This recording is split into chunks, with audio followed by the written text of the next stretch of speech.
Hello, welcome to law excellence. Welcome to PIB weekly current affairs. ఈ week మనం 15th నుంచి 21st June వరకు 52nd week current affairs గురించి discuss చేసుకుందాం. ముందుగా ఈ వీక్ ఇంపార్టెంట్ ఆర్టికల్స్ ఏంటో చూద్దాం.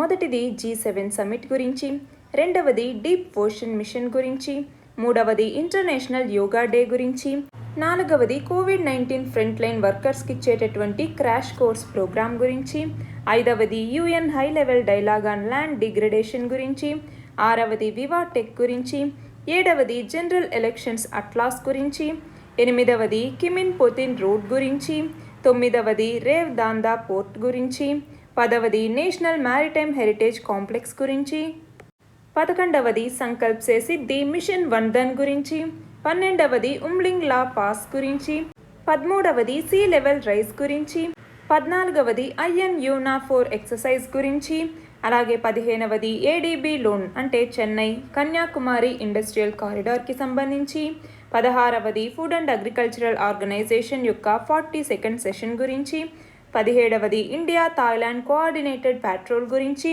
18వది దగ్మారా హైడ్రో ఎలక్ట్రిక్ ప్రాజెక్ట్ గురించి, చివరిగా 19వది నేషనల్ AI పోర్టల్ గురించి. వీటి గురించి ఇవాళ మనం డిస్కస్ చేసుకుందాం. మన ఫస్ట్ ఆర్టికల్ వచ్చేసి G7 సమ్మిట్ గురించి. రీసెంట్గా అంటే ఈ మంత్లో జూన్ 11 నుంచి 13వ తేదీ వరకు G7 సమ్మిట్ అన్నటువంటిది నార్త్ ఇంగ్లాండ్లో ఉన్నటువంటి కార్న్వాల్ అన్నటువంటి రిసార్ట్లో జరిగిందనమాట.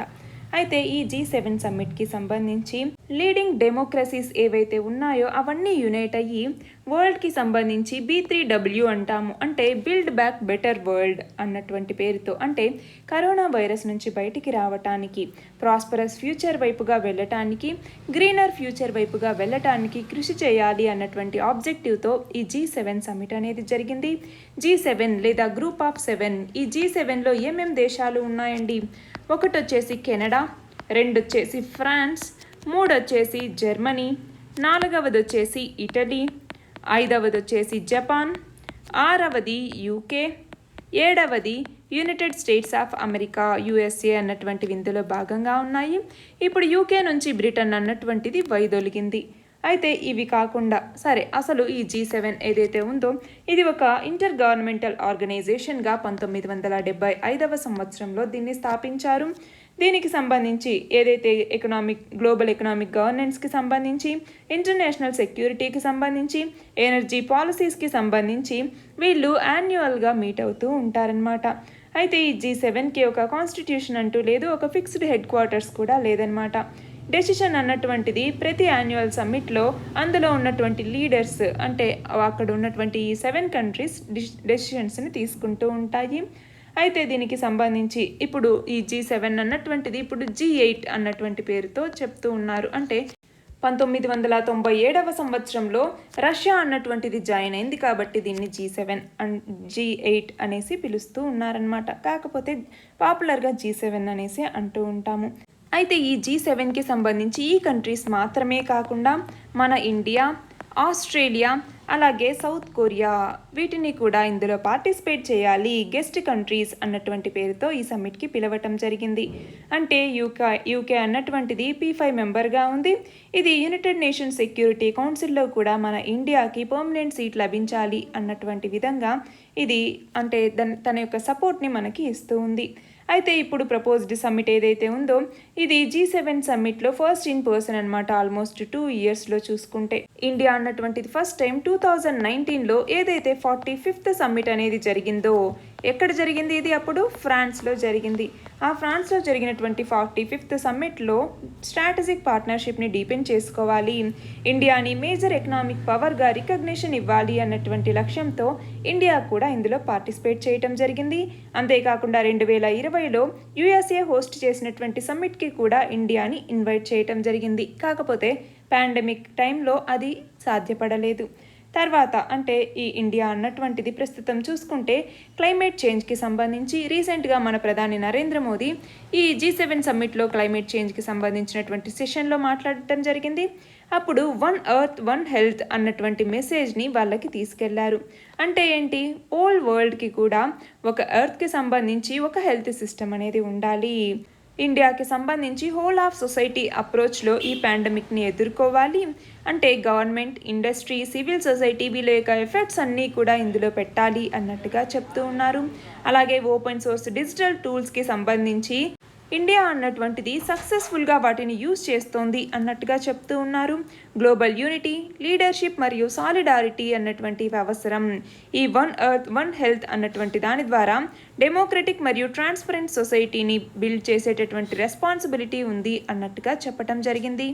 అలాగే మన ఇండియన్ రైల్వేస్ అన్నటువంటిది 2030 నాటికి నెట్ జీరో ఎమిషన్స్ని అచీవ్ చేయటానికి ఇది కొన్ని యాక్షన్స్ని తీసుకుంటోంది అన్నట్టుగా చెప్తూ ఉన్నారు. ఇది మాత్రమే కాకుండా ఇండియా యొక్క 2 మేజర్ గ్లోబల్ ఇనిషియేటివ్స్ గురించి ఇక్కడ చెప్పటం జరిగింది. ఒకటి సిడిఆర్ఐ అంటే ఏంటి?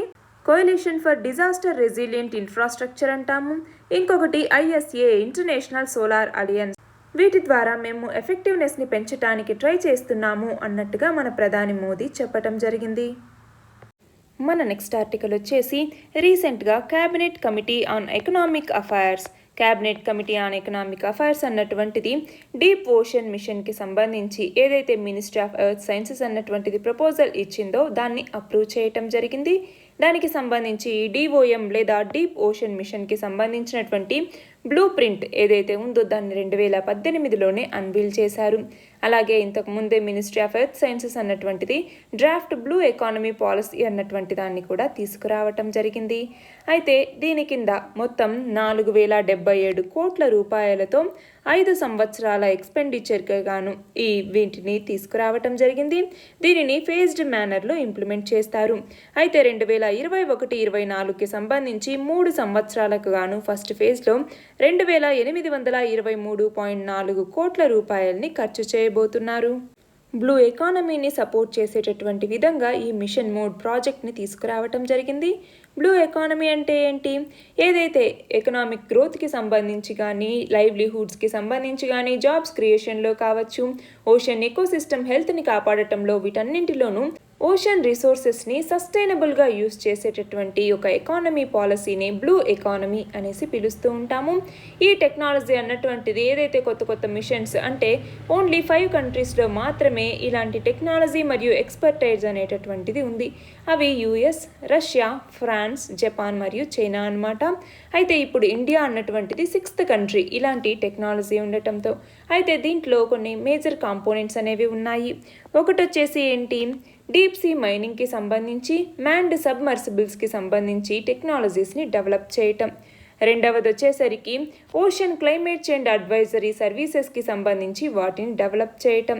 అలాగే డీప్ ఓషన్ సర్వేని చేపట్టడం, ఎక్స్ప్లోరేషన్ని చేపట్టడం, అలాగే ఎనర్జీని ఓషన్ నుంచి తీసుకునేలాగా అంటే ఓషన్ థర్మల్ ఎనర్జీ కన్వర్షన్ అంటాము, డీసెలినేషన్ ప్లాంట్స్ లాంటివి ఏర్పాటు చేయటం, అలాగే ఓషన్ బయాలజీకి సంబంధించి ఒక అడ్వాన్స్డ్ మెరైన్ స్టేషన్ని ఏర్పాటు చేయటం, ఇవన్నీ కూడా ఇందులో భాగం అన్నమాట.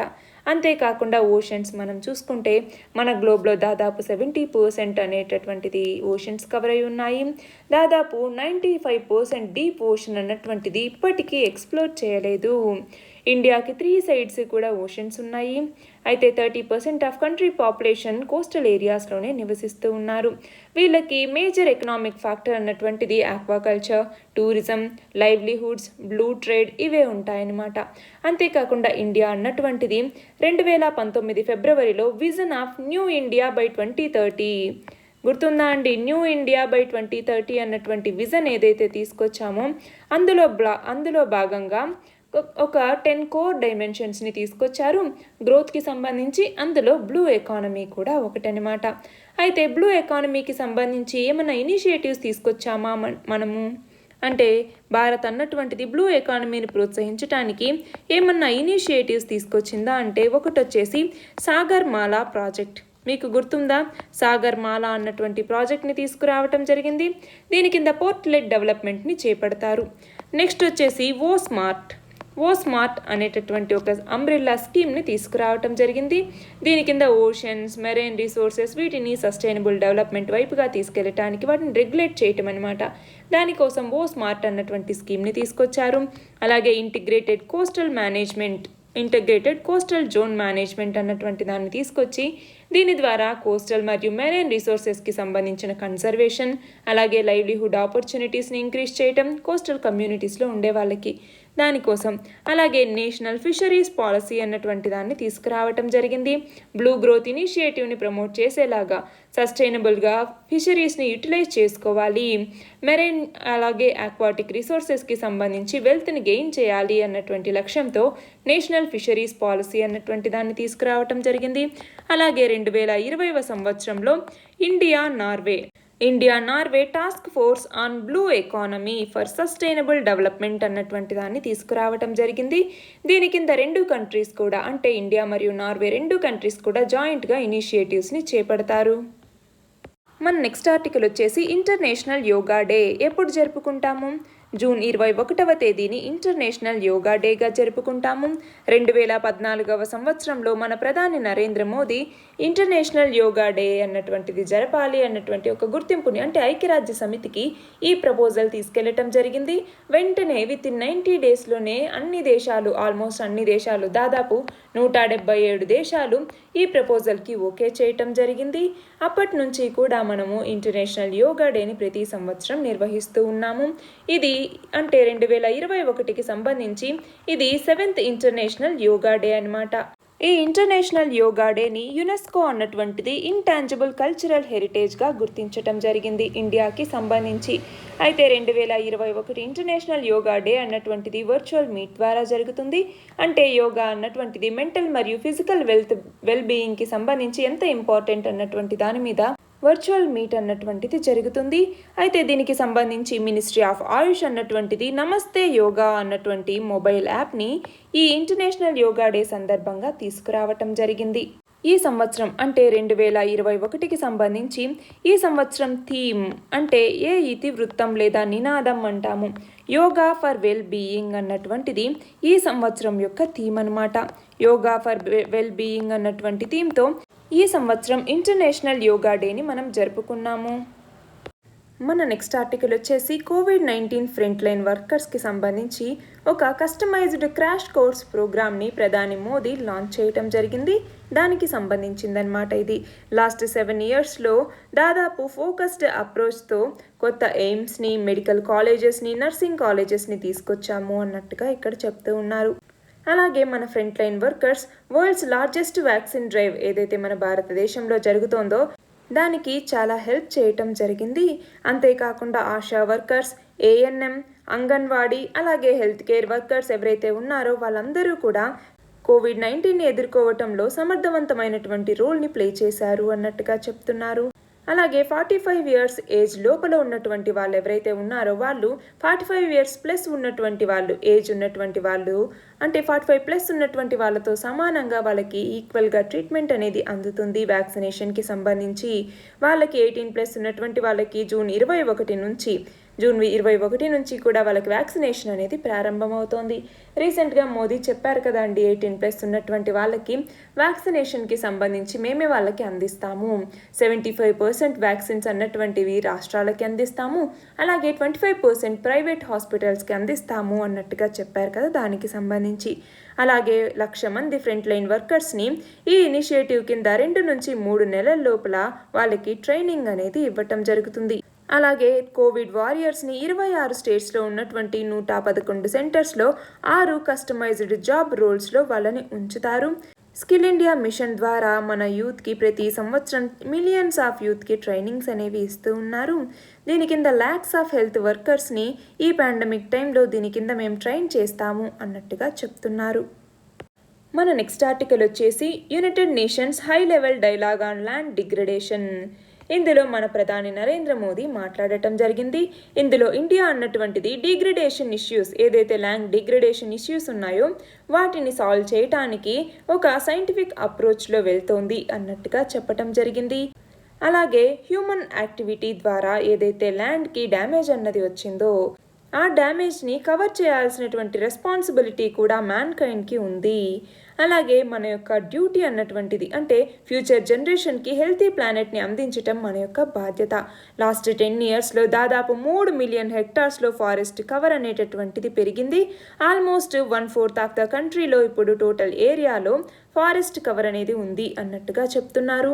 2019లో ఢిల్లీ డిక్లరేషన్ ఏదైతే ఉందో దీని కింద ల్యాండ్ డిగ్రేడేషన్ని తగ్గించాలి అన్నట్టుగా లక్ష్యంగా పెట్టుకోవటం జరిగింది. అంతేకాకుండా మనం నేషనల్గా ఒక కమిట్మెంట్ తీసుకున్నాము ల్యాండ్ డిగ్రేడేషన్ న్యూట్రాలిటీకి సంబంధించి, అంటే ల్యాండ్ డిగ్రేడేషన్ అనేది జరగకుండా చూసుకోవటం అనమాట. అలాగే 2030 నాటికి చూసుకుంటే ఇండియా అన్నటువంటిది 26 మిలియన్ హెక్టార్స్ డిగ్రేడెడ్ ల్యాండ్ ఏదైతే ఉందో దాన్ని రీస్టోర్ చేయగలుగుతుంది.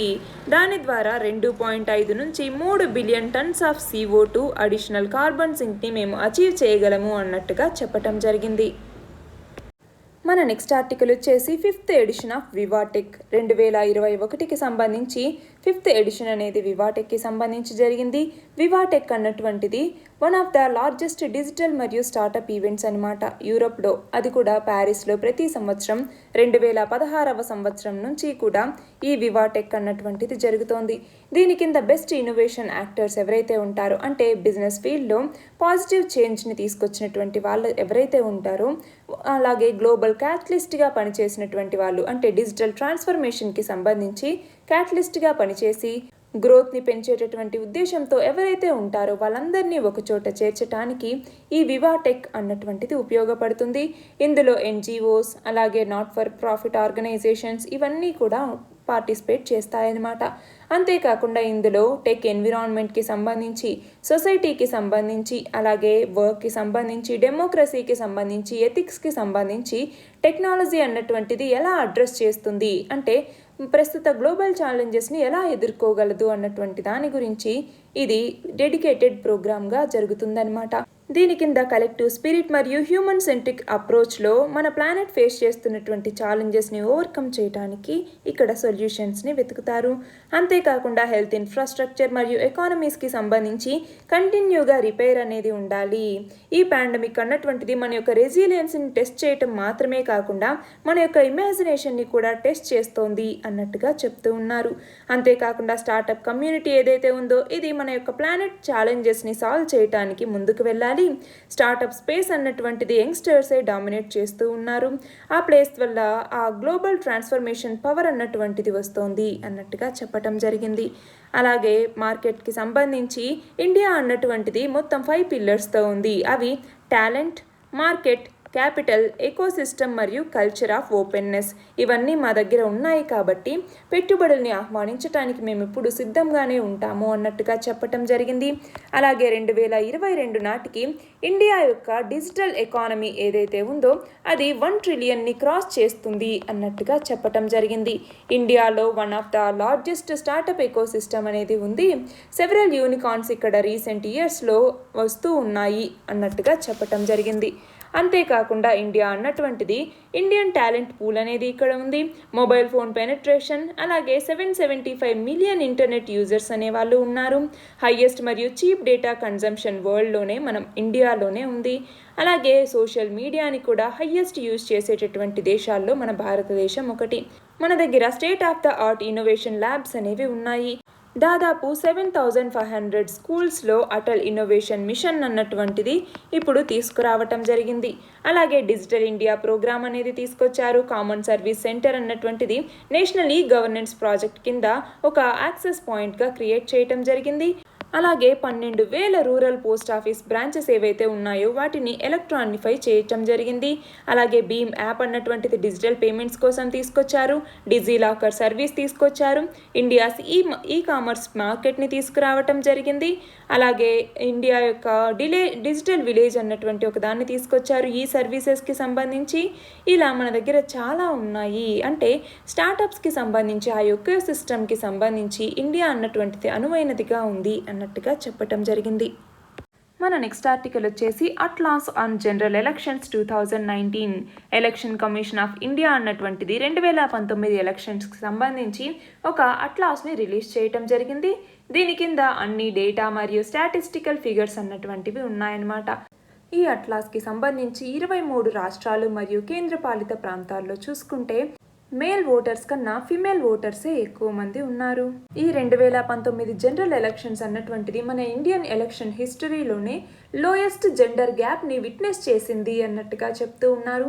అలాగే ఎలక్టర్ జెండర్ రేషియో అన్నటువంటిది పాజిటివ్ ట్రెండ్లో వెళ్తోంది. 1971వ సంవత్సరం నుంచి కూడా 2019వ సంవత్సరానికి వచ్చేసరికి 926గా ఎలక్టర్ జెండర్ రేషియో అనేటటువంటిది ఉంది. ఇది మాత్రమే కాకుండా 2014 మరియు 19కి సంబంధించి డిఫరెంట్ స్టేట్స్లో number of electors per polling station average ఎంత ఉంది అన్నట్టుగా ఈ అట్లాస్ కంపేర్ చేయటం జరిగింది. అలాగే ఎలక్షన్ కమిషన్ ఆఫ్ ఇండియా అన్నటువంటిది 2019 జనరల్ ఎలక్షన్స్లో దాదాపు 10 లక్షల పోలింగ్ స్టేషన్స్ని సెటప్ చేసింది అన్నట్టుగా చెప్తూ ఉన్నారు. అలాగే ఎలక్టర్స్కి సంబంధించి per polling station lowest number వచ్చేసరికి అరుణాచల్ ప్రదేశ్లో లోయెస్ట్ నెంబర్ ఆఫ్ ఎలక్టర్స్ ఉన్నారు. మొత్తం 365 మంది ఇక్కడ ఉన్నారనమాట. అయితే ఇదంతా పక్కన పెడితే అసలు మనకి ఇలాంటి ఒక అట్లాస్తో ఏం పని అంటే, ఎలక్షన్కి సంబంధించి అట్లాస్ అనేది ఎందుకు అవసరం? మనకి 1951-52వ సంవత్సరంలో ఫస్ట్ జనరల్ ఎలక్షన్స్ అనేవి జరిగాయి. అప్పుడు కమిషన్ అన్నటువంటిది ఎలక్టోరల్ డేటాకి సంబంధించి నెరేటివ్ గాను స్టాటిస్టికల్ బుక్స్ గాను ఆ ఫామ్లో ఒక జనరల్ ఎలక్షన్కి సంబంధించినటువంటి కంపైలేషన్ చేయటం జరిగిందనమాట. అలా అప్పటి నుంచి కూడా ఈ మొత్తం స్టాటిస్టిక్స్కి సంబంధించి ఎంతమంది ఉన్నారు, ఎలా చేస్తున్నారు, ఎవరి పోలింగ్ ఎక్కడ ఉంది, అంటే ఎంతమంది ఓటర్స్ ఎక్కువ పాల్గొంటున్నారు, ఏ ఏ రాష్ట్రాల్లో ఎక్కువగా జరుగుతుంది, ఇలాంటి ఇన్ఫర్మేషన్ మొత్తం ఇందులో ప్రొవైడ్ చేయటం జరుగుతుంది. 17th జనరల్ ఎలక్షన్స్ అన్నటువంటివి 17th జనరల్ ఎలక్షన్స్ ఎప్పుడు జరిగాయండి?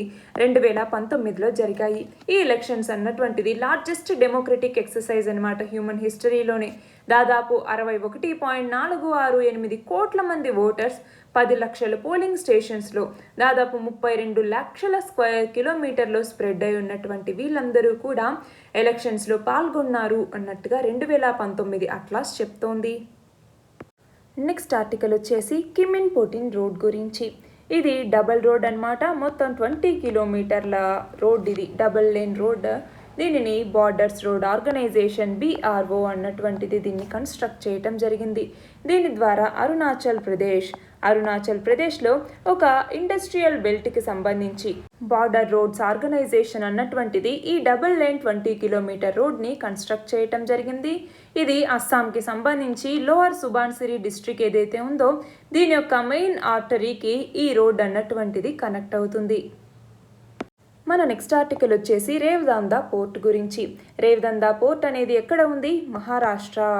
మహారాష్ట్రలో ఈ పోర్ట్ అనేది ఉంది. దీని దగ్గర మునిగిపోతూ ఉన్నటువంటి షిప్ ఏదైతే ఉందో ఇందులో నుంచి 16 మంది క్రూని ICG ఇండియన్ కోస్ట్ గార్డ్ అన్నటువంటిది రెస్క్యూ చేయటం జరిగింది. MV మంగళం అన్నటువంటిది ఇక్కడ మనం చూస్తున్నాం కదా, ఇది ఒక క్రూయిజ్ వెజల్ అనమాట. ఇది పార్షియల్గా సింక్ అయింది. మొత్తం 16 మంది క్రూ అందులో ఆన్ బోర్డ్ ఉన్నారనమాట. దాదాపు రేవదందా పోర్ట్ నుంచి 3 కిలోమీటర్స్ వరకు వీళ్ళు వెళ్ళటం జరిగింది. అయితే దీనికి సంబంధించి మ్యారిటైమ్ రెస్క్యూ కోఆర్డినేషన్ సెంటర్ అనేటటువంటిది ఉంది. ఈ మ్యారిటైమ్ రెస్క్యూ కోఆర్డినేషన్ సెంటర్ అన్నటువంటిది ఈ రెస్క్యూ ఆపరేషన్ని ఇనిషియేట్ చేయటం జరిగింది. అందులో ఉన్నటువంటి క్రూ అందరినీ కూడా కాపాడి వాళ్ళకి ఫస్ట్ ఎయిడ్ ఇచ్చారు. సో ఎలాంటి ఇబ్బంది అనేది కలగలేదు. మన నెక్స్ట్ ఆర్టికల్ వచ్చేసి నేషనల్ మ్యారిటైమ్ హెరిటేజ్ కాంప్లెక్స్ గురించి. మినిస్ట్రీ ఆఫ్ కల్చర్ అలాగే ministry of ports, shipping and waterways అన్నటువంటివి రెండు కూడా ఒక MOU చేసుకోవటం జరిగింది. దేనికి సంబంధించి MOU? ఈ నేషనల్ మ్యారిటైమ్ కల్చరల్ కాంప్లెక్స్ ఏదైతే ఉందో దీనిని లోథాల్ అనేటటువంటిది ఎక్కడ ఉందండి? గుజరాత్లో ఉన్నటువంటి లోథాల్లో ఈ నేషనల్ మ్యారిటైమ్ హెరిటేజ్ కాంప్లెక్స్ని నిర్మించాలి అన్నట్టుగా ఒక MOUని రెండు సైన్ చేసుకోవటం జరిగింది. ఈ నేషనల్ మ్యారిటైమ్ హెరిటేజ్ కాంప్లెక్స్కి సంబంధించి 2019లోనే మన ప్రధాని నరేంద్ర మోదీ దీనికి ఒక ఫౌండేషన్ స్టోన్ వేయటం జరిగింది. ఈ నేషనల్ మ్యారిటైమ్ హెరిటేజ్ కాంప్లెక్స్ ఏదైతే ఉందో ఇందులో archaeological survey of India site ఏదైతే లోథాల్లో ఉందో దానికి దాదాపు 80 కిలోమీటర్ల దూరంలో దీనిని నిర్మిస్తూ ఉన్నారు. దీనిని వరల్డ్ క్లాస్ ఫెసిలిటీస్తో డెవలప్ చేయటం జరుగుతుంది. దీని ద్వారా మన ఇండియా యొక్క రిచ్ మరియు డైవర్స్ మ్యారిటైమ్ హెరిటేజ్కి సంబంధించి దాన్ని షోకేస్ చేయాలి, దాన్ని ప్రిజర్వ్ చేయాలి అన్నటువంటి లక్ష్యంతో ఇందులో షిప్స్కి సంబంధించి అలాగే లార్జ్ బాడీస్ ఆఫ్ వాటర్కి సంబంధించి ఆ ట్రావెల్కి సంబంధించినటువంటి ఆబ్జెక్ట్స్ని ఇందులో డిస్ప్లేకి ఉంచటం జరుగుతుంది. దీని ద్వారా ఏన్షియంట్ షిప్ బిల్డింగ్ మరియు నావిగేషనల్ టెక్నాలజీస్ ఇండియాలో ఎలా డెవలప్ అయ్యాయి అన్నటువంటి వాటిని హైలైట్ చేయాలి. ఆ ఉద్దేశంతోనే ఈ నేషనల్ మ్యారిటైమ్ హెరిటేజ్ కాంప్లెక్స్ని నిర్మిస్తూ ఉన్నారు. ఈ ప్రాజెక్ట్ని మినిస్ట్రీ ఆఫ్ షిప్పింగ్ అన్నటువంటిది, ministry of ports, shipping and water ways అన్నటువంటిది సాగర్మాలా ప్రాజెక్ట్ ఏదైతే ఉందో, ఏంటి సాగర్మాలా ప్రాజెక్ట్? సాగర్మాలా ప్రాజెక్ట్ కింద పోర్ట్ లెడ్ డెవలప్మెంట్ అనేది చేపట్టాలి అన్నటువంటి ఉద్దేశంతో ఈ సాగర్మాలా ప్రోగ్రామ్ని తీసుకొచ్చారు. అయితే ఈ సాగర్మాలా ప్రోగ్రామ్ని మినిస్ట్రీ ఆఫ్ షిప్పింగ్ అన్నటువంటిది దాని కింద ఈ నేషనల్ మ్యారిటైమ్ హెరిటేజ్ కాంప్లెక్స్ని ఆర్కియలాజికల్ సర్వే ఆఫ్ ఇండియా ఇన్వాల్వ్మెంట్తో, అలాగే గుజరాత్ స్టేట్ గవర్నమెంట్, మిగిలినటువంటి కొంతమంది స్టేక్ హోల్డర్స్తో కలిసి ఈ ప్రాజెక్ట్ని ఇంప్లిమెంట్ చేయబోతున్నారు. ఇండియా మరియు పోర్చుగల్ రెండూ కూడా ఈ నేషనల్ మ్యారిటైమ్ హెరిటేజ్ మ్యూజియం ఏదైతే ఉందో, అంటే గుజరాత్లోని లోతల్లో దీన్ని సెటప్ చేయబోతున్నారనమాట. పోర్చుగీస్ నేవీ కూడా దీనికి సంబంధించి మ్యారిటైమ్ మ్యూజియం ఏదైతే ఉందో దానికి సంబంధించి హెల్ప్ చేయబోతుందన్నమాట. అయితే ఇండియా యొక్క మ్యారిటైమ్ హెరిటేజ్ అంటే ఏంటి అంటే, ఇప్పుడు లోతల్ అన్నటువంటిది ఇండస్ వ్యాలీ హెరిటేజ్ సైట్, మనకి తెలుసు ఇండస్ వ్యాలీ సైట్ ఇది అనేసి. One of the oldest manmade dock yards అన్నటువంటిది ఈ లోతల్లో ఉంది అన్నట్టుగా మనం ఇండస్ వ్యాలీ సివిలైజేషన్ చదువుకునేటప్పుడు చదువుకుంటాము. అలాగే రిగ్వేద, పురాణిక్స్ టెక్స్ట్లో కూడా నావల్ మరియు కమర్షియల్ ఎక్స్పిడిషన్స్ గురించి చాలా రెఫరెన్సెస్ అనేవి ఉన్నాయి. ఇవన్నీ కూడా మన ఇండియాకి మ్యారిటైమ్ హెరిటేజ్ లాంటివే కదా. అలాంటి మ్యారిటైమ్ హెరిటేజ్ కాంప్లెక్స్ని ఒకటి కట్టి అందులో మన యొక్క మ్యారిటైమ్ హెరిటేజ్ని షోకేస్ చేయాలి అన్నటువంటి ఉద్దేశంతో దీన్ని నిర్మిస్తూ ఉన్నారు. మన నెక్స్ట్ ఆర్టికల్ వచ్చేసి సంకల్ప్ సే సిద్ధి మిషన్ వన్ధన్ గురించి. మినిస్ట్రీ ఆఫ్ ట్రైబల్ అఫైర్స్ అన్నటువంటిది ట్రైబల్ లైవ్లీహుడ్స్ ఇనిషియేటివ్ అయినటువంటి ఈ సంకల్ప్ సే సిద్ధి మిషన్ వన్ధన్ అన్నటువంటి దాన్ని ఆ ఇనిషియేటివ్ని లాంచ్ చేయటం జరిగిందనమాట.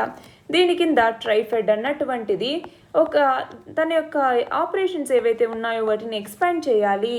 అంటే వేరియస్ స్కీమ్స్ ద్వారా డిఫరెంట్ మినిస్ట్రీస్ మరియు డిపార్ట్మెంట్స్తో వేరియస్ ట్రైబల్ డెవలప్మెంట్ ప్రోగ్రామ్స్ని మిషన్ మోడ్లో చేపట్టాలి అన్నటువంటి ఉద్దేశంతో ఈ సంకల్ప్ సే సిద్ధి మిషన్ వన్ధన్ అన్నటువంటి ప్రోగ్రామ్ని తీసుకొచ్చిందనమాట. ఈ మిషన్ కింద దాదాపు 50,000 వరకు వన్ధన్ వికాస్ కేంద్రాస్ని ఏర్పాటు చేయాలి. వన్ధన్ వికాస్ కేంద్రాస్ని ఏర్పాటు చేయటం, అలాగే 3,000 వరకు హాత్ బజార్స్ అన్నటువంటి వాటిని ఏర్పాటు చేయటం జరుగుతుంది.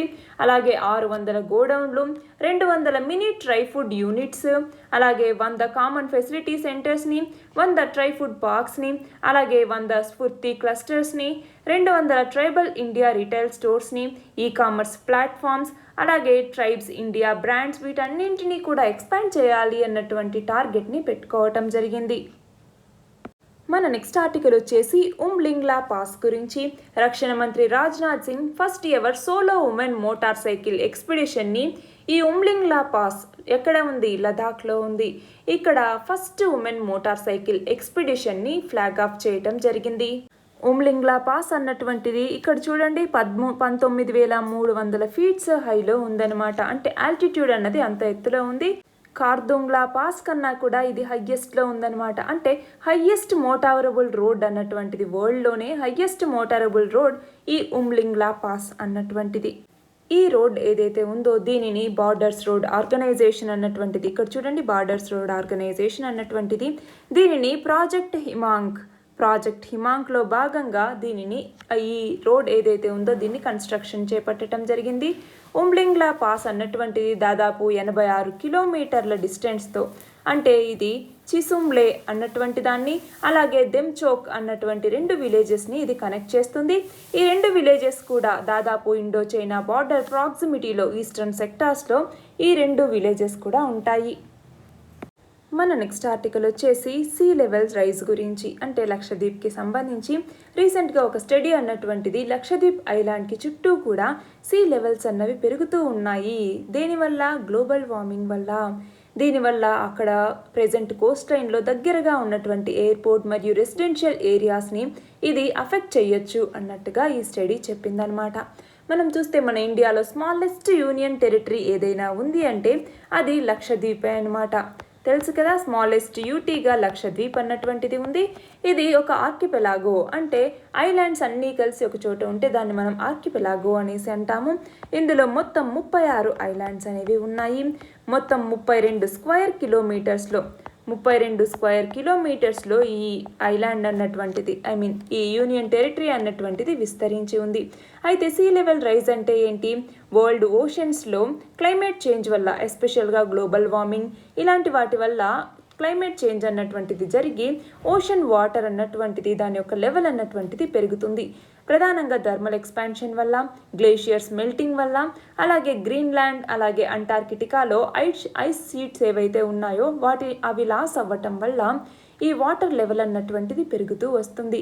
ఆ సీ లెవెల్ అన్నటువంటిది టైడ్ స్టేషన్స్ అలాగే శాటిలైట్ లేజర్ ఆల్టిమీటర్స్ ఇలాంటి వాటిని ఉపయోగించి మెజర్ చేస్తూ ఉంటారు. సీ లెవెల్ రైజ్ అనేది జరుగుతుందా, సీ లెవెల్ ఎంత ఉంది అన్నటువంటి దాన్ని అనమాట. అయితే ఈ సీ లెవెల్ రైజ్ అన్నటువంటిది 3 ప్రైమరీ ఫ్యాక్టర్స్తో లింక్ అయి ఉంటుంది. ఈ 3 ఫ్యాక్టర్స్ ఏంటి? ఒకటి వచ్చేసి ఇందాకే చెప్పుకున్నాం, థర్మల్ ఎక్స్పాన్షన్ అనేసి. థర్మల్ ఎక్స్పాన్షన్ అంటే ఏంటి? వాటర్ అన్నటువంటిది హీట్ అయినప్పుడు అది ఎక్స్పాండ్ అవుతుంది. అంటే half of the sea level రైజ్కి ఇదే కారణం అనమాట. ఓవర్ ద పాస్ట్ 25 ఇయర్స్లో చూసుకుంటే ఇదే అనమాట. అలాగే గ్లేషియర్స్ అనేవి మెల్ట్ అవ్వటం వల్ల కూడా, అంటే టెంపరేచర్స్ అనేవి పెరుగుతూ ఉండటం వల్ల యావరేజ్గా సమ్మర్ మెల్టింగ్ అనేటటువంటిది పెరుగుతుంది. దీని ద్వారా ఏదైతే రన్ ఆఫ్కి అలాగే ఓషన్ ఎవాపరేషన్కి మధ్య ఒక ఇంబ్యాలెన్స్ అనేది క్రియేట్ అవుతుంది. దానివల్ల సీ లెవెల్ అన్నటువంటిది పెరగటానికి ఇది కారణమవుతుంది. మూడవది వచ్చేసరికి ఐస్ షీట్స్ ఏవైతే ఉంటాయో అవి కోల్పోవటం అనమాట. మౌంటైన్ గ్లేషియర్స్ అన్నటువంటివి హీట్ పెరుగుతూ ఉంటే ఐస్ షీట్స్ అన్నటువంటిది దాని నుంచి విడిపోతూ వస్తూ ఉంటాయి. ఎస్పెషల్గా గ్రీన్లాండ్, అంటార్కిటికా ఇవి ఎక్కువగా క్విక్గా ఈ సీలో కలిసిపోతూ ఉన్నాయన్నమాట. అలాగే ఈ సీ లెవెల్ రైజ్కి సంబంధించి దాని యొక్క రేట్ అనేది ఎలా ఉంటుంది? గ్లోబల్ సీ లెవెల్ అన్నటువంటిది పాస్ట్ సెంచరీగా పెరుగుతూనే ఉంది.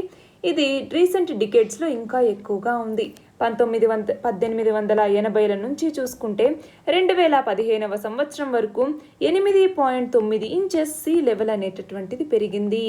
అంటే లాస్ట్ 2700 ఇయర్స్లో చూసుకుంటే అప్పటికన్నా ఇది చాలా ఎక్కువగా పెరిగింది. Inter governmental panel on climate change IPCC అన్నటువంటిది 2019వ సంవత్సరంలో ఈ ఓషన్ లెవెల్ ఇంక్రీజ్ గురించి ఒక స్పెషల్ రిపోర్ట్ని రిలీజ్ చేయటం జరిగిందనమాట. ఇందులో భూమి మరియు సముద్రంలో ఉన్నటువంటి ఓషన్స్ అలాగే గ్లేషియర్స్, ఐస్ డిపాజిట్స్ వీటన్నింటిలో చేంజెస్ అనేవి ఎలా ఉన్నాయి అన్నట్టుగా చెప్పటం జరిగింది. ఇంకా రీజనల్గా చూసుకుంటే ఈ సీ లెవెల్ రైజ్ అన్నటువంటిది యూనిఫామ్గా ఉండదు, అక్రాస్ ద వరల్డ్ యూనిఫామ్గా ఉండదు. రీజనల్గా చూసుకుంటే అంటే గ్లోబల్ SLRతో చూసుకుంటే ఎక్కువగా ఉండొచ్చు, తక్కువగాను ఉండొచ్చు. అంటే ఫ్లడ్ కంట్రోల్ వల్ల కావచ్చు, ఎరోజన్ వల్ల కావచ్చు, రీజనల్ ఓషన్ కరెంట్స్ వల్ల కావచ్చు, అలాగే ల్యాండ్ హైట్లో ఉన్నటువంటి వేరియేషన్స్ వల్ల కావచ్చు, ఐసేస్ గ్లేషియర్స్ యొక్క కంప్రెసివ్ వెయిట్ వల్ల కావచ్చు. రీజనల్గా ఈ సీ లెవెల్ రైజ్ అన్నటువంటిది యూనిఫామ్గా ఉండదు. అయితే సీ లెవెల్స్ పెరుగుతున్నాయి అంటున్నాము. సీ లెవెల్స్ పెరిగితే ఏమవుతుంది? ఒకటి వచ్చేసరికి కోస్టల్ ఫ్లడింగ్ అనేటటువంటిది వస్తుంది. కోస్టల్ ఏరియాస్లో ఎక్కువ వాటర్ వచ్చేస్తున్నాయి అంటే మనం చూసుకుంటే గ్లోబల్గా వరల్డ్లోని 10 లార్జెస్ట్ సిటీస్లో 8 వచ్చేసి కోస్ట్ ఏరియాస్లో దగ్గరగానే ఉన్నాయి. కాబట్టి కోస్టల్ ఫ్లడ్డింగ్ అనేటువంటిది చాలా థ్రెటనింగ్గా ఉంది. అంతేకాకుండా కోస్టల్ బయోడైవర్సిటీ ఏదైతే ఉంటుందో ఆ కోస్టల్ బయోడైవర్సిటీ లాస్ అనేది జరుగుతుంది. అలాగే స్ట్రామ్ సర్జెస్ అనేటటువంటిది ఏర్పడటానికి చాలా వీలు అనేటటువంటిది ఉంది. హరికేన్స్ అంటే డేంజరస్ హరికేన్స్ లాంటివి, టైఫూన్స్ లాంటివి ఇలా రావటం వల్ల లాస్ ఆఫ్ లైఫ్ అనేది జరుగుతుంది, లాస్ ఆఫ్ ప్రాపర్టీ అనేది జరుగుతుంది. ఇది మాత్రమే కాకుండా లేటరల్గాను అలాగే ఇన్లాండ్గా గాను మైగ్రేషన్ అనేటటువంటిది పెరుగుతుంది. అంటే లో లయింగ్ కోస్టల్ ఏరియాస్లో ఫ్లడ్డింగ్ రావటం వల్ల పీపుల్ ఒక చోటు నుంచి ఇంకొక చోటికి తప్పనిసరిగా మైగ్రేట్ అవ్వాల్సి వస్తుంది. అలాగే ఇన్ఫ్రాస్ట్రక్చర్ మీద కూడా ఇంపాక్ట్ ఉంటుంది. మనకి సంబంధించి హయ్యర్ కోస్టల్ వాటర్ లెవెల్స్ అన్నటువంటిది బేసిక్ సర్వీసెస్ అంటే ఇంటర్నెట్ యాక్సెస్ కావచ్చు, ఇలాంటి వాటిని ఎఫెక్ట్ చేస్తుంది. అలాగే ఇన్లాండ్ లైఫ్ ఏదైతే ఉందో ఈ ఇన్లాండ్ లైఫ్ని కూడా ఎఫెక్ట్ చేయగలదు. సీ లెవెల్ అనేటటువంటిది రైజ్ అయితే ఇన్లాండ్ లైఫ్ని కూడా ఇది ఎఫెక్ట్ చేయగలదు. అలాగే టూరిజంకి సంబంధించి మనకి తెలుసు ఈ సీస్ అన్నటువంటివి ఉన్న చోట టూరిజం అన్నటువంటిది ఎక్కువగా డెవలప్ అవుతుంది.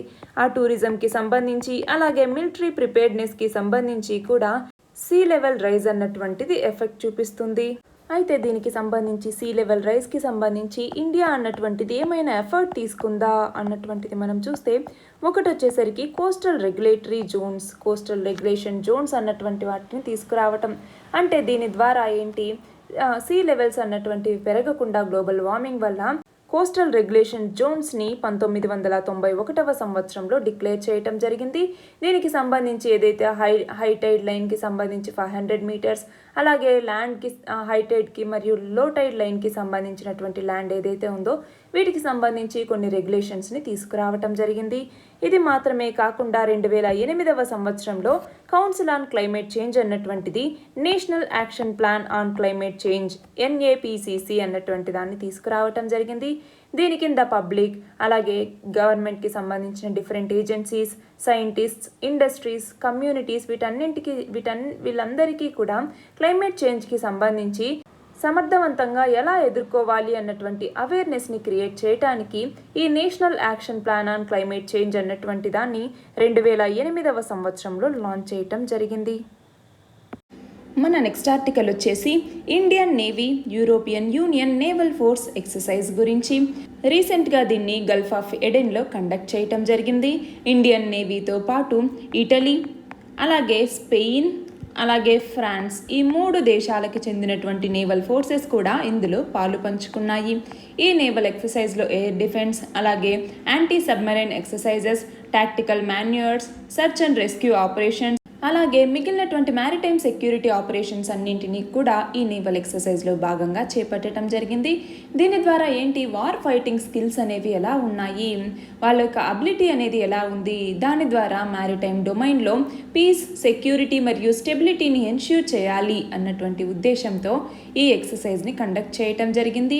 ఇండియన్ నేవీ మరియు యూరోపియన్ యూనియన్ నేవల్ ఫోర్స్ ఏదైతే ఉందో ఇవి మల్టిపుల్ ఇష్యూస్కి సంబంధించి, అంటే కౌంటర్ పైరసీ ఆపరేషన్ కావచ్చు, వెజల్స్ ఏవైతే డిప్లాయ్ చేస్తున్నారో వాటి యొక్క ప్రొటెక్షన్ కావచ్చు, ఇవన్నీ కూడా world food programme, United Nations world food programme ఏదైతే ఉందో దీని కింద ఏదైతే వెజల్స్ని డిప్లాయ్ చేశారో వాటి యొక్క సేఫ్టీ మరియు సెక్యూరిటీ ఇవి చూసుకుంటాయి.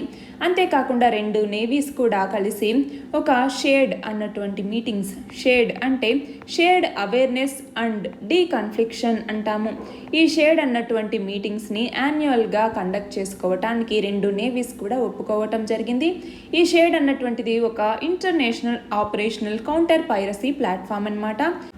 ఇది బహ్రెయిన్లో కండక్ట్ చేయటం జరుగుతుంది. అలాగే ఇన్ఫర్మేషన్ షేరింగ్ ఎక్సర్సైజ్ అన్నటువంటిది ఇండియన్ నేవీకి సంబంధించి, అంటే ఇండియన్ ఓషన్ రీజియన్కి సంబంధించి Indian navy information fusion centre ఏదైతే ఉంటుందో దానికి, అలాగే మ్యారిటైమ్ సెక్యూరిటీ సెంటర్ అంటే హార్న్ ఆఫ్ ఆఫ్రికాకి సంబంధించి మ్యారిటైమ్ సెక్యూరిటీ సెంటర్, ఇది ఈ EU నేవల్ ఫోర్స్కి సంబంధించి ఇంటిగ్రల్ పార్ట్గా ఉంటుందన్నమాట. ఈ రెండింటికి మధ్య ఇన్ఫర్మేషన్ షేరింగ్ ఎక్సర్సైజ్ అన్నటువంటిది వర్చువల్గా జరుగుతుంది. ఇది మాత్రమే కాకుండా మనకి వేరియస్ కంట్రీస్తో ఇండియన్ మ్యారిటైమ్ ఎక్సర్సైజెస్ ఏమేమి ఉన్నాయి అన్నట్టుగా చూసుకోవాలి. అంటే శ్రీలంకకి సంబంధించి స్లైనెక్స్ అనేటటువంటిది ఉంది, అలాగే బంగ్లాదేశ్కి సంబంధించి బొంగో సాగర్ అనేసి, జపాన్కి సంబంధించి జైమెక్స్ అనేసి, ఒమన్కి సంబంధించి నజీమ్ అల్ బహర్ అనేసి, రష్యాతో అయితే ఇంద్రా అనేసి, ఇండోనేషియా అయితే సముద్ర శక్తి అనేసి, థాయిలాండ్తో అయితే ఇండో థాయ్ కార్పాట్ అనేసి, మలేషియాతో IMCOR అనేసి, సింగపూర్తో సింబెక్స్ అనేసి, ఆస్ట్రేలియాతో ఆసిండెక్స్ అనేసి, జపాన్, USA మరియు ఇండియా కలిసి మలబార్ ఎక్సర్సైజెస్ అనేసి, ఇలా మన భారతదేశానికి సంబంధించి మిగిలినటువంటి దేశాలతో ఏమేం మ్యారిటైజ్ ఎక్సర్సైజెస్ ఉన్నాయి, ఏమేం మ్యారిటైమ్ ఎక్సర్సైజెస్ అనేవి కండక్ట్ చేస్తున్నారు అన్నట్టుగా లిస్ట్ చేసి పెట్టుకోవాలి. మన నెక్స్ట్ ఆర్టికల్ వచ్చేసి ఏషియన్ డెవలప్మెంట్ బ్యాంక్ అన్నటువంటిది రీసెంట్గా గవర్నమెంట్ ఆఫ్ ఇండియాతో ఒక అగ్రిమెంట్ చేసుకోవటం జరిగింది. దాని ద్వారా మొత్తం $484 మిలియన్ లోన్ని తమిళనాడు ఇండస్ట్రియల్ కనెక్టివిటీ ప్రాజెక్ట్కి ఏషియన్ డెవలప్మెంట్ బ్యాంక్ అనేది ఇవ్వటం జరుగుతుంది. దీని ద్వారా ఏంటి, ఇండస్ట్రియల్ డెవలప్మెంట్ అంటే చెన్నై కన్యాకుమారి ఇండస్ట్రియల్ కారిడార్ ఎక్కడ ఉంది, ఇది తమిళనాడు స్టేట్కి సంబంధించి.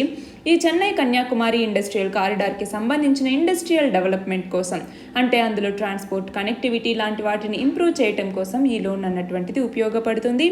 అయితే ఈ ఏషియన్ డెవలప్మెంట్ బ్యాంక్ ఇది ఒక రీజనల్ డెవలప్మెంట్ బ్యాంక్. దీనిని 1966వ సంవత్సరంలో ఎస్టాబ్లిష్ చేయటం జరిగింది. దీని యొక్క హెడ్ క్వార్టర్స్ ఎక్కడ ఉంది, మనీలా ఎక్కడ ఉంది, ఫిలిప్పైన్స్లో ఉంది. దీంట్లో ఇప్పటికే 68 మెంబర్ స్టేట్స్ అనేవి ఉన్నాయి. అందులో 49 ఏషియా నుంచే ఉన్నాయి. ఇండియా కూడా ఈ ఏషియన్ డెవలప్మెంట్ బ్యాంక్లో మెంబర్గా ఉంది. ఇందులో 5 లార్జెస్ట్ స్టేక్ హోల్డర్స్ వచ్చేసరికి Japan, United states, China, India, Australia. అయితే ఈ ఏషియన్ డెవలప్మెంట్ బ్యాంక్ అన్నటువంటిది ఏషియా మరియు పసిఫిక్కి సంబంధించి సోషల్ మరియు ఎకనామిక్ డెవలప్మెంట్ని ప్రమోట్ చేయాలి అన్నటువంటి లక్ష్యంతో దీన్ని నెలకొల్పారు. అయితే దీనికి సంబంధించి ప్రస్తుతం చెన్నై కన్యాకుమారి ఇండస్ట్రియల్ కారిడార్కి సంబంధించి ఈ ఏషియన్ డెవలప్మెంట్ బ్యాంక్ ఇచ్చేటటువంటి లోన్ ఏదైతే ఉందో ఇది మనకి సంబంధించి ఏదైతే స్ట్రాటజీ 2030 అనేటటువంటిది ఉందో ఈ స్ట్రాటజీ 2030 ఆ లైన్లో ఈ ఏడీబీ అన్నటువంటిది లాంగ్ టర్మ్ కార్పొరేట్ స్ట్రాటజీని తీసుకొచ్చి దీని ద్వారా రోడ్ సేఫ్టీకి సంబంధించి క్లైమేట్ చేంజ్ రెసిలియంట్గా సస్టైనబుల్గా ఉండేలాగా ప్రాజెక్ట్ని చేపట్టాలి అన్నట్టుగా అనమాట. అంటే ఏషియన్ డెవలప్మెంట్ బ్యాంక్ అన్నటువంటిది ఈ స్ట్రాటజీ 2030 ఏదైతే ఉందో దీని కింద ప్రాస్పరస్, ఇన్క్లూజివ్, రెసిలియంట్ అలాగే సస్టైనబుల్ ఏషియా మరియు పసిఫిక్ని ఎన్ష్యూర్ చేయాలి.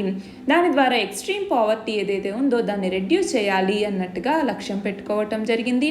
ఈ చెన్నై కన్యాకుమారి ఇండస్ట్రియల్ కారిడార్ ఏదైతే ఉందో ఇది ఈస్ట్ కోస్ట్ ఎకనామిక్ కారిడార్లో ఇది కూడా భాగం అన్నమాట. అయితే మన ఇండస్ట్రియల్ కారిడార్కి సంబంధించి అంటే మన దేశంలో ఇండస్ట్రియల్ కారిడార్ అన్నటువంటిది ఒక ఎకనామిక్ ఎకోసిస్టమ్ అనమాట. ట్రాన్స్పోర్టేషన్ కారిడార్కి సంబంధించి 2 మేజర్ ఎకనామిక్ సెంటర్స్ని కనెక్ట్ చేసే విధంగా ఇండస్ట్రియల్ కారిడార్స్ని ఏర్పాటు చేస్తారు. ఇలా ట్రాన్స్పోర్ట్ కారిడార్తో పాటు ఒక వెల్ డిజైన్డ్ ఇండస్ట్రియల్ కారిడార్ని కూడా ఏర్పాటు చేస్తారు. అందులో ఇండస్ట్రియల్ ప్రొడక్షన్కి సంబంధించి క్లస్టర్స్ని ఏర్పాటు చేస్తారు. అవి రీజనల్ మరియు గ్లోబల్ డిమాండ్ని తీర్చే విధంగా, అర్బన్ సెంటర్స్ అయితే ఈక్విటబుల్ డెవలప్మెంట్ని తీసుకొచ్చే విధంగా వీటిని ఎన్ష్యూర్ చేయటం జరుగుతుంది. 2019లో గవర్నమెంట్ అన్నటువంటిది 5 ఇండస్ట్రియల్ కారిడార్ ప్రాజెక్ట్స్ డెవలప్మెంట్కి అప్రూవల్ అనేది ఇవ్వటం జరిగింది.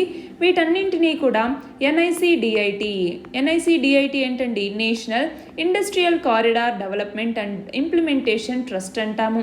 ఇది మన దేశానికి సంబంధించి ఏదైతే డిపిఐఐటి ఉంది కదా, department of promotion of industry and internal trade, ఇది ministry of commerce and industry కింద ఉంటుంది.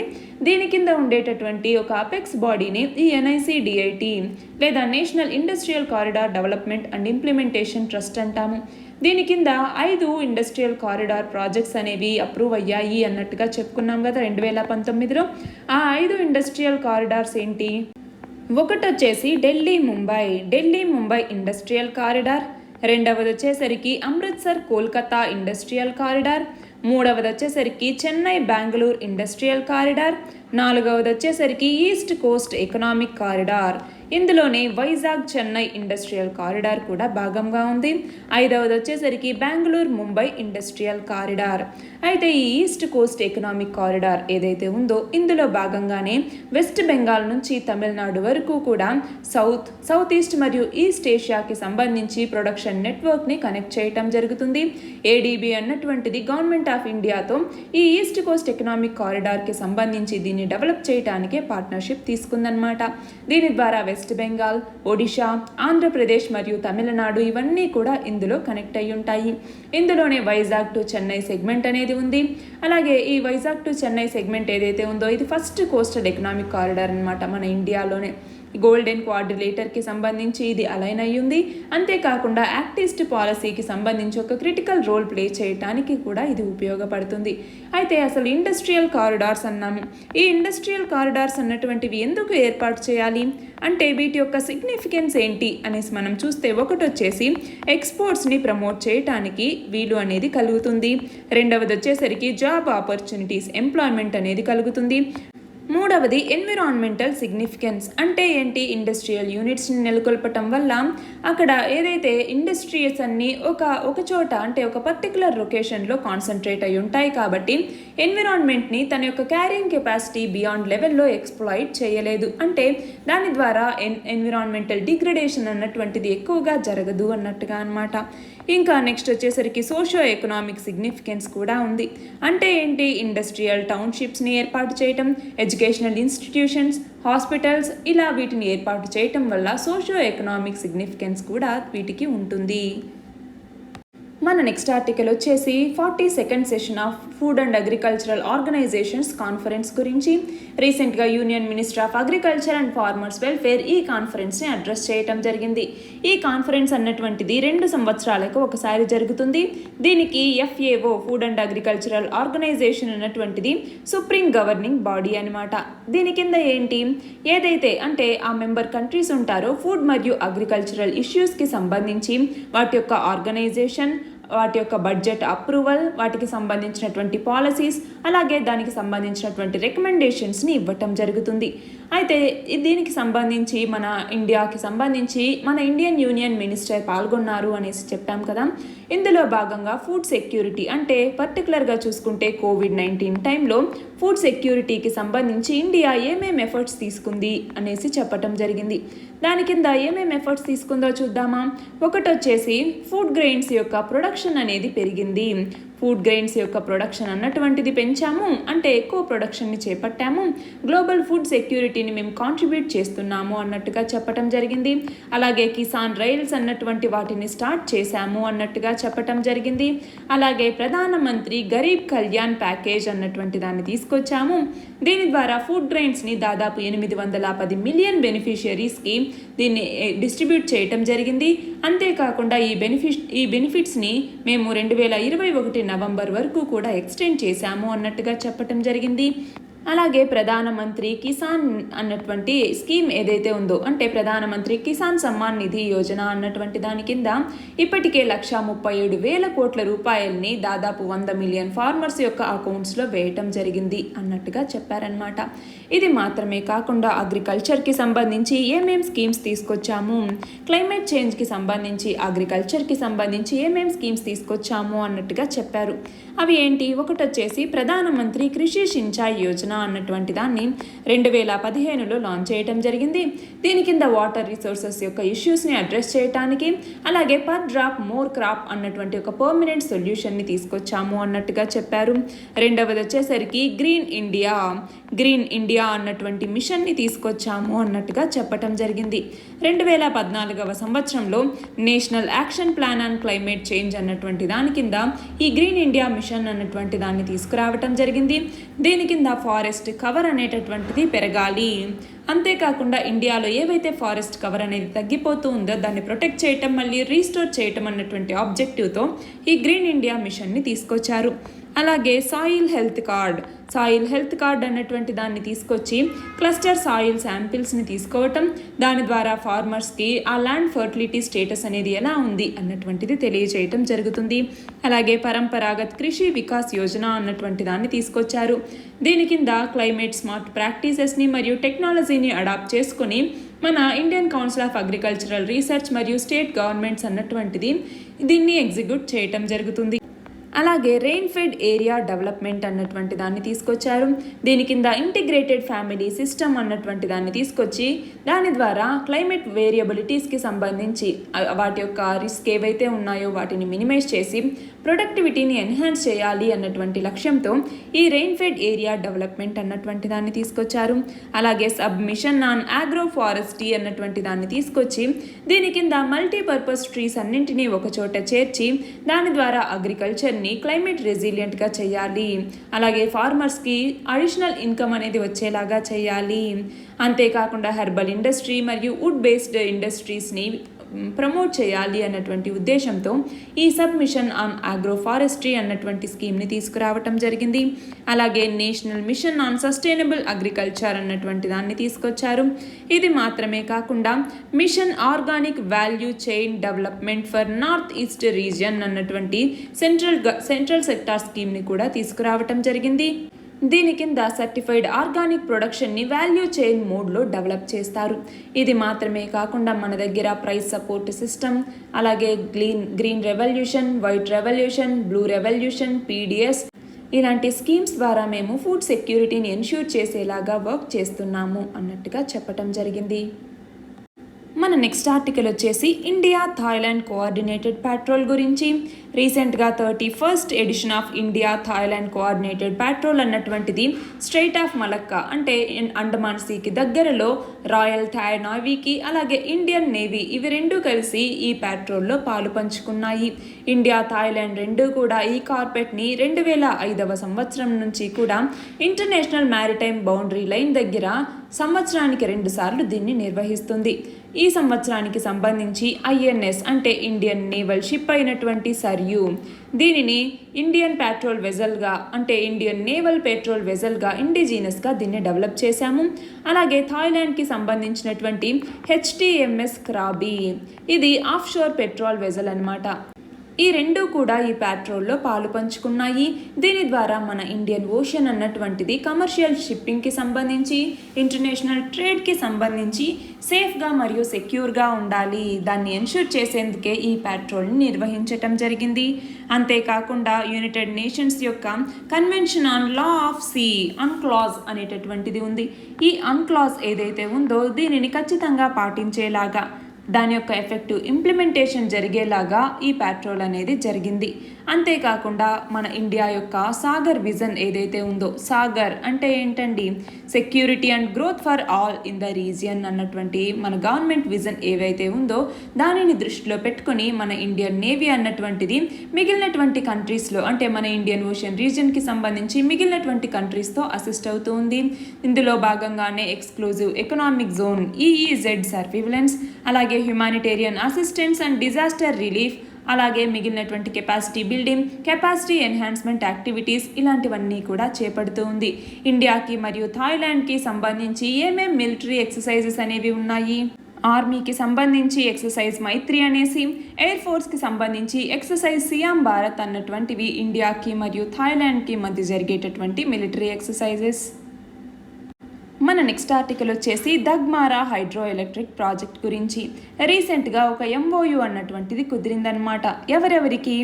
National hydro power corporation NHPC లిమిటెడ్కి అలాగే Bihar state hydro electric power corporation limited Bihar state hydro electric power corporation limited ఈ రెండింటికి కూడా దగ్మారా హైడ్రో ఎలక్ట్రిక్ ప్రాజెక్ట్కి సంబంధించి ఒక ఎంఓయు అన్నటువంటిది కుదిరింది. ఈ దగ్మారా హైడ్రో ఎలక్ట్రిక్ ప్రాజెక్ట్ అనేటటువంటిది ఎక్కడ ఉంది? బీహార్లోని సపోల్లో ఈ దగ్మారా హైడ్రో ఎలక్ట్రిక్ ప్రాజెక్ట్ అన్నటువంటిది నిర్మిస్తూ ఉన్నారు. ఎన్హెచ్పిసి లేదా నేషనల్ హైడ్రో పవర్ కార్పొరేషన్ అన్నటువంటిది కేటగిరీ ఏ కింద ఉన్నటువంటి మినీ రత్న కంపెనీ అనమాట. మినిస్ట్రీ ఆఫ్ పవర్ కింద హైడ్రో పవర్కి సంబంధించి ఇది వర్క్ చేస్తుంది. ఇది హైడ్రో పవర్ డెవలప్మెంట్కి సంబంధించి ఇండియాలో లార్జెస్ట్ ఆర్గనైజేషన్. ప్రస్తుతం ఎన్హెచ్పిసికి సంబంధించి 24 ఆపరేషనల్ పవర్ స్టేషన్స్ అనేవి ఉన్నాయి. మొత్తం 7,071 మెగావాట్ ఇన్స్టాల్డ్ కెపాసిటీ అన్నటువంటిది ఈ ఎన్హెచ్పిసికి ఉంది. అయితే ఈ ప్రాజెక్ట్ దగ్మారా హైడ్రో ఎలక్ట్రిక్ ప్రాజెక్ట్ ఏదైతే ఉందో ఇది దగ్మారా అన్నటువంటి విలేజ్కి దగ్గరలోనే ఉందన్నమాట. అలాగే సిమ్రీ అన్నటువంటి దానికి లెఫ్ట్ బ్యాంక్లోను దగ్మారాకి రైట్ బ్యాంక్లోను ఈ ప్రాజెక్ట్ అన్నటువంటిది లొకేట్ అయ్యింది. కోసీ రివర్కి సంబంధించి భీమ్నగర్ బ్యారేజ్ దగ్గర 22.5 కిలోమీటర్ల డౌన్ స్ట్రీమ్లో ఈ దగ్మారా హైడ్రో ఎలక్ట్రిక్ ప్రాజెక్ట్ అనేటటువంటిది ఉంది. ఇది run of the river scheme అనమాట. Run of the river hydro power projects అన్నటువంటివి న్యాచురల్గా రివర్ డౌన్వర్డ్ ఫ్లో అయ్యేటప్పుడు మైక్రో టర్బైన్ జనరేటర్స్ అనేటటువంటివి ఉన్నాయి. అవి కైనెటిక్ ఎనర్జీని క్యాప్చర్ చేసుకొని అంటే వాటర్లో ఉండేటటువంటి కైనెటిక్ ఎనర్జీని క్యాప్చర్ చేసుకొని ఎలక్ట్రిసిటీని ప్రొడ్యూస్ చేయటం జరుగుతుంది. ఈ ప్రాజెక్ట్ యొక్క టోటల్ కెపాసిటీ జనరేషన్ వచ్చేసరికి 130 మెగావాట్ల ఎనర్జీ అనమాట. ఇందులో 17 యూనిట్స్ని పవర్ జనరేషన్స్కి యూజ్ చేస్తూ ఉంటారు. అంటే దాదాపు 7.65 మెగావాట్లని ఈ పవర్ జనరేషన్కి యూజ్ చేస్తూ ఉంటారు. ఈ హైడ్రో ఎలక్ట్రిక్ ప్రాజెక్ట్ని మొత్తం 2,478.24 కోట్ల రూపాయలని ఈ ప్రాజెక్ట్ కాస్ట్ ఆఫ్ కన్స్ట్రక్షన్ అనమాట అంటే ఎస్టిమేట్ చేసింది. దీని యొక్క సిగ్నిఫికెన్స్ ఏంటి అంటే పవర్ సెక్టార్కి సంబంధించి బీహార్లో ఒక గ్రీన్ పవర్ అనేటటువంటి దాని వైపుగా ఇది ఒక ల్యాండ్ మార్క్ ప్రాజెక్ట్ అన్నట్టుగా చెప్తూ ఉన్నారు. దీని ద్వారా క్లీన్ మరియు గ్రీన్ పవర్ని జనరేట్ చేయటం మాత్రమే కాకుండా సోషియో ఎకనామిక్ మరియు ఇన్ఫ్రాస్ట్రక్చర్ డెవలప్మెంట్ అనేది కూడా ఆ ఏరియాలో జరుగుతుంది. దానివల్ల ఎంప్లాయ్మెంట్ ఆపర్చునిటీస్ అనేవి అక్కడ క్రియేట్ అవుతాయి అన్నట్టుగా చెప్తూ ఉన్నారు. కోసీ రివర్ అన్నాము. కోసీ రివర్ మీద ఈ దగ్మారా హైడ్రో ఎలక్ట్రిక్ ప్రాజెక్ట్ని ఏర్పాటు చేస్తున్నారు అన్నట్టుగా. ఈ కోసీ రివర్ ఏదైతే ఉందో ఇది ఒక ట్రాన్స్ బౌండరీ రివర్ అన్నమాట. ఇది అటు టిబెట్లోను, ఇటు నేపాల్లోను, ఇటు ఇండియాలోను 3 చోట్ల ఇది ప్రవహిస్తుంది. దీని యొక్క సోర్స్ అనేటటువంటిది టిబెట్ అన్నమాట. టిబెట్ని మనం వరల్డ్ హైయెస్ట్ అప్లాండ్ అనేసి పిలుస్తూ ఉంటాము. దీనికి 3 మేజర్ ట్రిబ్యూటరీస్ అనేవి ఉన్నాయి కోసీ రివర్కి సంబంధించి. అవి ఏంటి? ఒకటి వచ్చేసి సన్ కోసీ అనేసి, రెండవది వచ్చేసరికి అరుణ్ అనేసి, మూడవది వచ్చేసరికి తామూర్ అనేసి 3 మేజర్ ట్రిబ్యూటరీస్ అనేవి ఉన్నాయి. కోసీ రివర్ అన్నటువంటిది మ్యాక్సిమం అమౌంట్ ఆఫ్ సిల్ట్ని క్యారీ చేస్తూ ఉంటుంది. అంటే బ్రహ్మపుత్ర తర్వాత, అంటే ఫస్ట్ ప్లేస్లో బ్రహ్మపుత్ర ఉంటే సెకండ్ ప్లేస్లో కోసీ అనేది ఉంటుంది. అంటే సిల్ట్ మరియు శాండ్ ఏదైతే ఉంటుందో వాటిని క్యారీ చేసేటటువంటి దాంట్లో. అంతేకాకుండా ఈ కోసీ రివర్నే సారో ఆఫ్ బీహార్ అనేసి పిలుస్తూ ఉంటారు. ఎందుకు అంటే యాన్యువల్గా ఫ్లడ్స్ అన్నవి అక్కడ ఫర్టైల్ అగ్రికల్చరల్ ల్యాండ్స్ని ఎఫెక్ట్ చేస్తూ ఉంటాయి. దాంతో రూరల్ ఎకానమీ కూడా దెబ్బతింటుంది అన్నటువంటి దాంతోనే ఈ నదిని కోసీ రివర్నే సారో ఆఫ్ బీహార్ అని కూడా పిలుస్తూ ఉంటారు. మన లాస్ట్ ఆర్టికల్ వచ్చేసి national AI portal. National AI పోర్టల్ని ఎప్పుడు తీసుకొచ్చారండి? 28 మే 2020 ఈ సంవత్సరంలో నేషనల్ ఏఐ పోర్టల్ని తీసుకురావటం జరిగింది. దీని యొక్క ఫస్ట్ యానివర్సరీ సందర్భంగా ఈ ఆర్టికల్ అన్నమాట. నేషనల్ ఏఐ పోర్టల్ అన్నటువంటిది ఒక జాయింట్ ఇనిషియేటివ్స్ వేటికి సంబంధించి మినిస్ట్రీ ఆఫ్ ఎలక్ట్రానిక్స్ అండ్ ఐటీకి సంబంధించి, అలాగే నేషనల్ ఈ గవర్నెన్స్ డివిజన్కి సంబంధించి, అలాగే నాస్కామ్ వీటన్నింటికి సంబంధించి ఒక జాయింట్ ఇనిషియేటివ్గా ఈ నేషనల్ ఏఐ పోర్టల్ అన్నటువంటి దాన్ని తీసుకురావటం జరిగింది. ఈ నేషనల్ ఈ గవర్నమెంట్స్ డివిజన్ ఏదైతే ఉందో దీనిని 2009వ సంవత్సరంలో ఒక ఇండిపెండెంట్ బిజినెస్ డివిజన్గా క్రియేట్ చేయటం జరిగింది డిజిటల్ ఇండియా కార్పొరేషన్ ద్వారా. నాస్కామ్ అన్నటువంటిది మనకు తెలుసు, not for profit industry association. ఇది ఐటీ మరియు ఐటీ ఎనేబుల్డ్ ప్రోడక్ట్స్కి సంబంధించి, సర్వీసెస్ సెక్టార్కి సంబంధించి అపెక్స్ బాడీ మన ఇండియాలోనే. అయితే ఈ నేషనల్ ఏఐ పోర్టల్ అన్నటువంటిది ఆర్టిఫిషియల్ ఇంటెలిజెన్స్కి సంబంధించినటువంటి related news, learning, articles, events, activities అంటే మన ఇండియాలోనూ బియాండ్గా కూడా వీటన్నింటికి సంబంధించినటువంటి ఒక సెంట్రల్ హబ్గా ఈ నేషనల్ ఏఐ పోర్టల్ అన్నటువంటిది పనిచేస్తుంది. అయితే ఆర్టిఫిషియల్ ఇంటెలిజెన్స్కి సంబంధించి ఏంటి ఆర్టిఫిషియల్ ఇంటెలిజెన్స్ అంటే? ఈ ఆర్టిఫిషియల్ ఇంటెలిజెన్స్లో మిషన్ లెర్నింగ్ అనేసి, pattern recognition, big data, neural networks అనేసి, సెల్ఫ్ అల్గారిథమ్స్ ఇలాంటి టెక్నాలజీస్ అన్నీ ఇందులో ఇంక్లూడ్ అయ్యి ఉంటాయి. అంతేకాకుండా ఇందులో కొన్ని కాంప్లెక్స్ థింగ్స్ కూడా ఉంటాయి. అంటే ఒక పర్టికులర్ డేటాని మిషన్లోకి పంపించి దానిని డిఫరెంట్ సిచ్యువేషన్స్లో ఎలా రియాక్ట్ అవుతారు అన్నట్టుగా చూపించటం, ఇలా చాలా థింగ్స్ అనేవి ఆర్టిఫిషియల్ ఇంటెలిజెన్స్ కిందికి వస్తాయి. ఆర్టిఫిషియల్ ఇంటెలిజెన్స్ని డిఫరెంట్ ఇండస్ట్రీస్లో, ఫినాన్షియల్, హెల్త్ కేర్ సెక్టార్ ఇలా డిఫరెంట్ ఇండస్ట్రీస్లో వాడుతూ ఉంటాము. అయితే కోవిడ్ టైంలో మనం చూసుకుంటే 45% ఇంక్రీజ్ అయింది ఆర్టిఫిషియల్ ఇంటెలిజెన్స్ని వాడటం. మిగిలినటువంటి అన్ని కంట్రీస్తో చూసుకుంటే ఇదే హైయెస్ట్ అన్నట్టుగా చెప్తూ ఉన్నారనమాట. అయితే ఆర్టిఫిషియల్ ఇంటెలిజెన్స్ యూజ్ చేయడానికి రీసెంట్ ఎగ్జాంపుల్స్ ఏంటి? మైగవ్ అన్నటువంటి ఒక ప్లాట్ఫామ్ అనేది ఉంది. ఇందులో artificial intelligence enabled chat bot అన్నటువంటి దాన్ని తీసుకొచ్చారు. అలాగే జ్యుడిషియల్ సిస్టమ్కి సంబంధించి సుపేస్ అన్నటువంటి ఒక పోర్టల్ని తీసుకురావటం జరిగింది. దీని కింద ఏంటి? జడ్జెస్కి అలాగే లీగల్ రీసెర్చ్కి సంబంధించి ఇది హెల్ప్ చేస్తుంది. అలాగే అగ్రికల్చర్కి సంబంధించి సోయింగ్ యాప్ని తీసుకురావటం జరిగింది. ఎవరు తీసుకొచ్చారు? ఇక్రిసాట్ అన్నటువంటిది ఒక సోయింగ్ యాప్ని క్రియేట్ చేయటం జరిగింది. దీని ద్వారా వెదర్ మోడల్స్ని, లోకల్ క్రాప్ ఈల్డ్కి సంబంధించిన డేటాని, రెయిన్ఫాల్ ఇలాంటి వాటన్నింటికి సంబంధించి యాక్యురేట్గా ప్రెడిక్ట్ చేయడానికి ఉపయోగపడుతుంది. అలాగే డిజాస్టర్ మేనేజ్మెంట్కి సంబంధించి దీన్ని వాడతారు. ఏదైతే బీహార్కి సంబంధించి బీహార్లో ఆర్టిఫిషియల్ ఇంటెలిజెన్స్ ఫ్లడ్ ఫోర్కాస్టింగ్ మోడల్ని తీసుకురావటం జరిగింది. అలాగే బ్యాంకింగ్కి సంబంధించి, మిగిలిన ఫినాన్షియల్ సర్వీసెస్కి సంబంధించి ఆ ఇండస్ట్రీలో కూడా ఆర్టిఫిషియల్ ఇంటెలిజెన్స్ని వాడుతూ ఉంటారు. అయితే మన ఇండియాకి సంబంధించి ఆర్టిఫిషియల్ ఇంటెలిజెన్స్ని బూస్ట్ చేసే విధంగా మన ఇండియా ఏమేమి ఇనిషియేటివ్స్ తీసుకొచ్చింది అన్నటువంటిది ఒకసారి చూద్దాం. ఫస్ట్ వచ్చేసరికి national strategy for artificial intelligence అన్నటువంటి దాన్ని నీతి ఆయోగ్ 2018 జూన్లో తీసుకొచ్చింది. దీని ద్వారా ఆర్టిఫిషియల్ ఇంటెలిజెన్స్ అలాగే రీసెంట్గా న్యూ ఎడ్యుకేషన్ పాలసీని తీసుకొచ్చాము. దీని ద్వారా ఆర్టిఫిషియల్ ఇంటెలిజెన్స్ని అన్ని కరికులమ్స్లో కూడా తీసుకురావాలి. దీని ద్వారా అప్లైడ్ రీసెర్చ్కి సంబంధించి కోర్ రీసెర్చ్కి సంబంధించి వాటిలో ఎంకరేజ్మెంట్ని తీసుకురావాలి అన్నటువంటి ఉద్దేశంతో. అలాగే మినిస్ట్రీ ఆఫ్ ట్రైబల్ అఫైర్స్ అన్నటువంటిది మైక్రోసాఫ్ట్ ఏదైతే ఉందో దీంతో ఒక MOU కుదుర్చుకుందనమాట. దీనికి సంబంధించి ఏకలవ్య మోడల్ రెసిడెన్షియల్ స్కూల్స్ ఏవైతే ఉన్నాయో వాటిని డిజిటల్గా ట్రాన్స్ఫార్మ్ చేయాలి.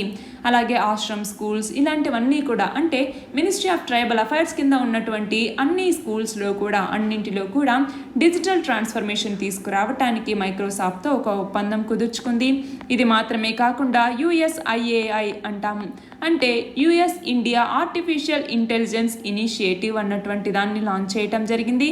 దీని కింద సైన్స్ అండ్ టెక్నాలజీ రిలేషన్షిప్ అన్నటువంటిది ఇండియాకి మరియు USకి మధ్య బిల్డ్ అవుతుంది. ఇది మాత్రమే కాకుండా global partnership on artificial intelligence అన్నటువంటి దాన్ని 2020లో ఇండియా అన్నటువంటిది ఈ global partnership on artificial intelligence అన్నటువంటి దాంట్లో జాయిన్ అయిందనమాట.